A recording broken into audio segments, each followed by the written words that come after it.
ओडिशा सरकार प्रधानमंत्री आवास योजना ग्रामीण रे कार्यादेश वितरण प्रक्रिया को करिसेंती आहुरी सरल और सुविधाजनक। आसंतु जानिबा केमिति हिताधिकारी पाई परिबे निज घरर कार्यादेश। निज मोबाइल को कार्यादेश संपर्क रे एक मेसेज आसी थाए। एही मेसेज रे थिबा हाइपर लिंक को क्लिक कले निजर कार्यादेश देखि परिबे।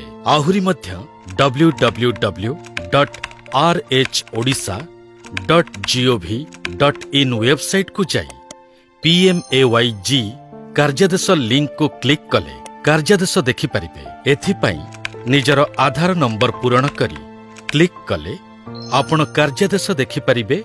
डाउनलोड बटन को क्लिक करी कार्यादेशर प्रिंट कॉपी मध्य पाई परिबे।